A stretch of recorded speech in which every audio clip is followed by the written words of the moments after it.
आदमी संवेदनाओं की दृष्टि से संकीर्ण हो गया, मन की दृष्टि से छोटा हो गया।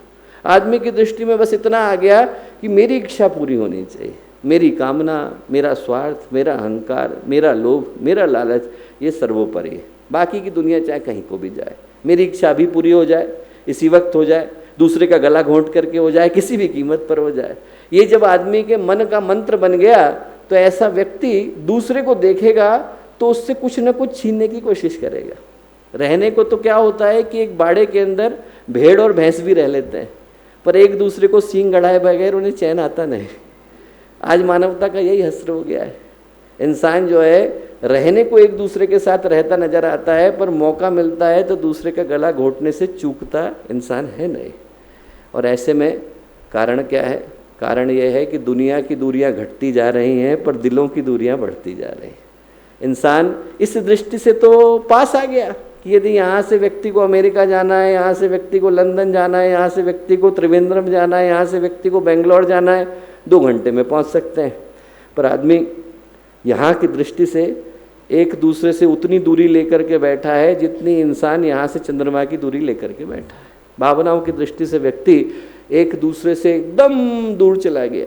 कहीं पर कहानी आती है कि एक संत थे, तपस्या करते थे, हिमालय पर वर्षों की तपस्या करी, और उसके बाद उनका एक शिष्य था, उनके साथ रहता था। 40-50 वर्ष के बाद उनका मन हुआ कि चलो देख कर के आए कि धरती पर क्या हो रहा है, दुनिया में क्या हो रहा है। गए, दिल्ली से गुजर रहे थे, एक घर के सामने से निकले तो देखा कि वहाँ पर पति और पत्नी लड़ाई कर रहे हैं।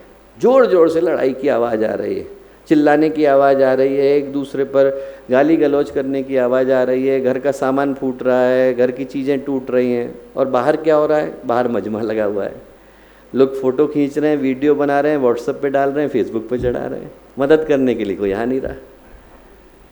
शिष्य ने गुरु से पूछा, उनने कहा गुरुदेव मुझे एक बात समझ में नहीं आई। उनने कहा पूछो। बोले पति और पत्नी एक दूसरे के इतने पास में खड़े हैं, फिर इतनी जोर जोर से क्यों बातें कर रहे हैं? संत बोले कि बेटा जब दिलों के बीच में दूरियां आ जाती हैं तब आदमी जोर जोर से चिल्ला करके बातें करता है, और यदि दिलों की दूरियां खत्म हो जाती है तो आप यहाँ बैठे हो और दूसरा अमेरिका में भी बैठा हो तो उसको अपना नज़र आता है। जो दूरियां हैं वो दिलों की हो गई।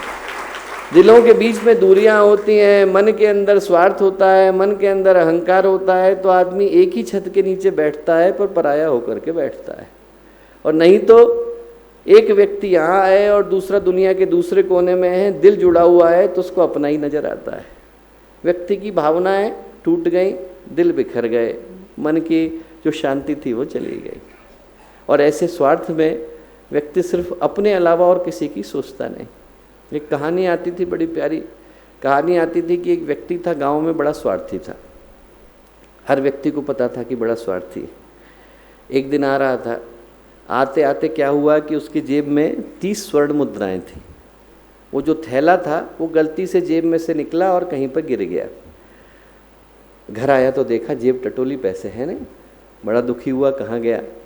उसके पड़ोस में एक व्यक्ति रहता था, उसने पड़ोसी से जाकर के कहा कि साहब ऐसी ऐसी घटना घट गई। वो भला व्यक्ति था, उसने कहा चिंता की बात नहीं है, तुम्हारा सामान है तो कहीं ना कहीं से मिल ही जाएगा।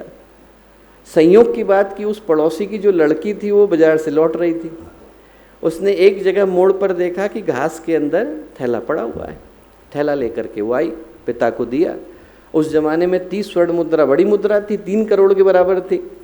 पिता ने कहा कि अपना पैसा नहीं है बेटा, लौटा करके आ जा, ये उनका है, जो पड़ोसी हैं उनको दे दे। वो गई देने के लिए। वो जो स्वार्थी व्यक्ति था उसने सारी मुद्राएं गिनी, 30 की 30। बोले अरे इसमें तो 40 थी, बाकी की 10 कहाँ गई? अब लड़की बोली मैं कहाँ से लाऊं, इसमें तो 30 ही थी, जितनी थी ला करके दे दी। बहस होने लग गई। बात बढ़ते बढ़ते कहाँ पहुंची? मंत्री के पास। मंत्री ने पता कराया तो पता चला कि आदमी क्या है? स्वार्थी। जो समस्या है वो कहाँ से निकली है? इसके मन से निकली है। और उन्होंने ये भी सोचा मंत्री ने कि भाई यदि ये लोग स्वार्थी होते, जो दूसरे लोग हैं, तो सारी 30 की 30 रख लेते, इनको लौटाने की क्या जरूरत थी? बोले यदि ये छुपाई लेते तो कौन जानने वाला था? बोले ये लोग तो बुरे हैं नहीं। उनने दोनों को बुलाया। बुलाने के बाद उनने कहा कि अच्छा एक बात बताओ लड़की से, तुमको क्या मिला? उनने कहा साहब मुझे थैला पड़ा हुआ मिला इस जगह पर, उसमें कितनी मुद्राएं थी लड़की से पूछा, लड़की बोली कि 30 मुद्राएं थी। स्वार्थी व्यक्ति से पूछा कि क्यों भाई तुम्हारे थैले में कितनी मुद्राएं थी, बोले 40 मुद्राएं थी। मंत्री बोले इसका मतलब ये है कि जो तुम्हारा थैला खोया है वो दूसरा है और जो इनको मिला है वो दूसरा है। बोले 30 इनको दे दी जाए, और बोले जब तुम्हारा मिलेगा तो तुम्हें दे देंगे, चिंता की बात नहीं, घर में जाके बैठो। अब वो आदमी बोला कि नहीं नहीं साहब हमारी वाली थी, हमारी वाली लौटा दी जाए, वो तुम्हें गलती हो गई। तो मंत्री बोला गलती नहीं हुई बेटा, अब तुम्हें थैलियाँ नहीं मिलेंगी, अब तुम्हें हथकड़ी मिलेगी। बोले ये जो है वो मन के स्वार्थ का नतीजा है। तो इंसान के अंदर स्वार्थ आ जाता है तो उसको हर जगह पर यही दिखाई पड़ता है। और इन घटनाओं को साझा करने के पीछे का उद्देश्य क्या है? इन घटनाओं को साझा करने के पीछे का उद्देश्य एक ही है दोस्तों, कि ये जितनी समस्याएं हैं जो आज समाज में, चाहे व्यक्ति अपने जीवन के उद्देश्य को भूल के बैठा है, चाहे वो समस्याएं भावनात्मक हैं, चाहे वो समस्याएं सामाजिक हैं, चाहे वो समस्याएं पारिवारिक हैं, चाहे वो समस्याएं सांस्कृतिक हैं, और चाहे वो समस्याएं आध्यात्मिक हैं, इन सब के मूल में कारण एक ही है कि व्यक्ति संवेदनाओं की दृष्टि से संकीर्ण होकर के बैठा है। तो यदि संवेदनाओं के संकीर्ण होने से समस्याएं जन्म लेती हैं तो संवेदनाओं के जागरण से उनका समाधान भी संभव है।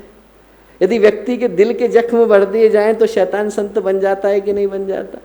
अंगुलीमाल को भगवान बुद्ध का प्यार मिला तो भिक्षु बन गया कि नहीं बन गया? चंड कौशिक सांप के ऊपर भगवान महावीर ने हाथ फेरा तो हमेशा के लिए अहिंसक हो गया कि नहीं हो गया?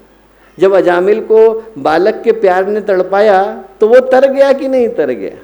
जब विश्वामित्र वशिष्ठ के 100 पुत्रों को मारने के बाद उनके पास दोबारा पहुंचे और वशिष्ठ ने उनको गले लगाया और कहा कि आप महर्षि बनने के लायक हैं, तो विश्वामित्र की आंखों से जो आंसू गिरे उनको ऋषि बना दिया कि नहीं बना दिया? बना पाना संभव है। यदि इंसान के दिल के जख्मों को भर दिया जाए तो वही शैतान, वही भटका हुआ व्यक्ति फिर से एक नया इंसान बन जाता है। यदि हमसे कोई पूछे कि गुरुदेव का युग निर्माण क्या है, तो गुरुदेव का युग निर्माण मनुष्य की भावनाओं का निर्माण है। मनुष्य की भावनाएं नहीं हो जाए, उसकी संवेदनाएं नहीं हो जाए, उसका चिंतन नया हो जाए, उसकी सोच नहीं हो जाए, उसका व्यक्तित्व नया हो जाए, उसका आचरण नया हो जाए, तो ये दूरी की पूरी दुनिया उसके लिए नहीं हो जाती है। इंसान की भावनाएं जाग जाती हैं तो इस विश्व का नव निर्माण कर पाना संभव है। गुरुदेव ने कहा कि आपको मोबाइल सेट बदलने की जरूरत नहीं, ये मोबाइल सेट जो मैं लेकर के घूम रहा हूँ ये तो भगवान बदल देते हैं। एक दिन जो है प्लग ऑफ हो जाता है, एक दिन स्विच ऑफ कर देते हैं और बैटरी खत्म, उसके बाद उसमें से एक बूंद भी आवाज़ आती नहीं।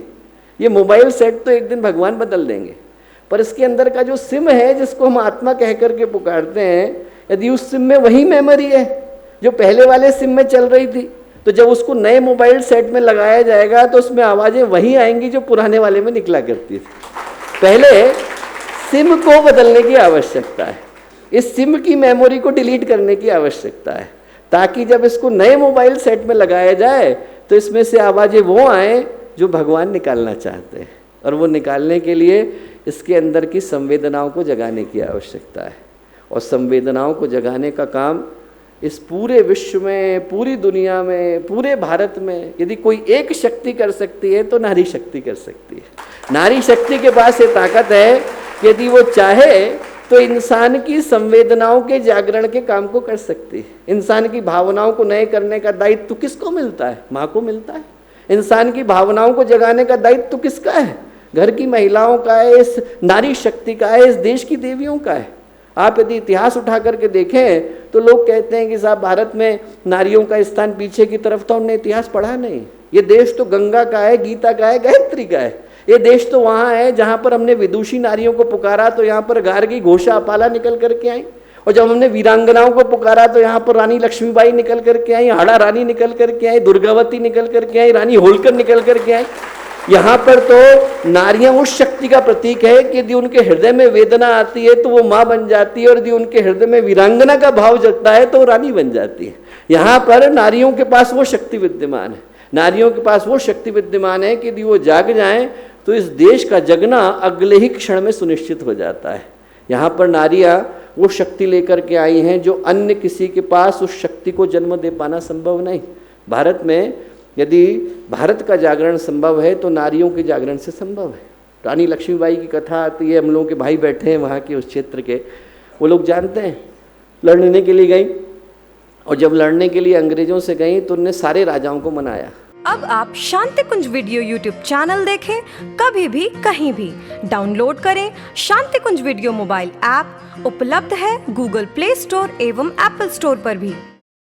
हमारे YouTube चैनल शांति कुंज वीडियो गायत्री परिवार को सब्सक्राइब करें एवं बेल आइकन जरूर दबाएं ताकि गायत्री परिवार की विभिन्न गतिविधियों की जानकारी आपको मिलती रहे।